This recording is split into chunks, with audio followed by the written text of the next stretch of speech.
పాలమూరు రంగారెడ్డి జిల్లా ప్రాజెక్టు ఇక్కడ వేసింది అక్కడే ఉంది, మేము 90% పూర్తి చేసినాం అని మాట్లాడింది. నేను నిరంజన్ రెడ్డి గారిని, శ్రీనివాస్ గౌడ్ గారిని, హరీష్ రావు గారిని, ఇలా లక్ష్మారెడ్డిని మొత్తం బీఆర్ఎస్ నాయకత్వాన్ని ప్రశ్నిస్తా ఉన్నా, అడుగుతా ఉన్నా, సమాధానం చెప్పాలా. 2015లో భూత్పూర్లో పాలమూరు రంగారెడ్డి జిల్లా ప్రాజెక్టును 2 సంవత్సరాల్లో పూర్తి చేస్తామని చెప్పని ఆనాటి ముఖ్యమంత్రి, మాజీ ముఖ్యమంత్రి వాళ్ళు కేసీఆర్ మాట్లాడుతూ కుర్చీ వేసుకొని కట్టిస్తా అని చెప్పిండు. దానికి ఇచ్చిన మంజూరేంది కేవలం 35,000 కోట్లు. అది కూడా పంపులకు, మోటార్లకు, సర్జిపూర్లకు, మెయిన్ కెనాల్, అది కూడా Narlapur to Uddandapur main canal ఒకటి మాత్రమే మంజూరు కూడా జరిగింది, 35,000 కోట్లు. ఈ 35,000 కోట్లు ఖర్చు పెట్టి 35,000 కోట్లలో 10 సంవత్సరాల్లో వాళ్ళు ఖర్చు పెట్టినటువంటిది సబ్జెక్ట్ టు కరెక్షన్ 25,000 కోట్లు.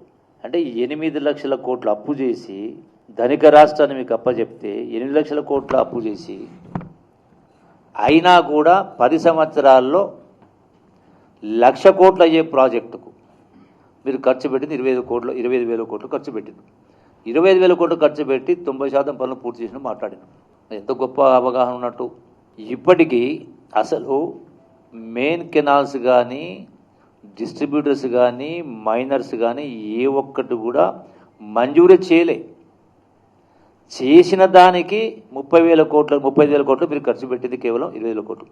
మరి మిగతావన్నీ మంజూరు ఇవ్వలే కదా. మీ లెక్కల ప్రకారమే 85,000 కోట్లు, అది పూర్తయ్యే వరకు 1,00,000 కోట్లు అవుతుంది.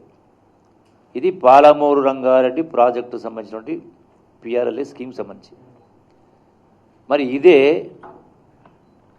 దీని తర్వాత పాలమూరు రంగారెడ్డి ప్రాజెక్టుకు కొబ్బరికాయ కొట్టిన తర్వాత కూర్చేసి కట్టిస్తానని చెప్పిన తర్వాత 1 సంవత్సరం తర్వాత మొదలైనటువంటి కాళేశ్వరం ప్రాజెక్టుకు సుమారుగా 1,00,000 కోట్లు ఖర్చు పెట్టిండ్రు.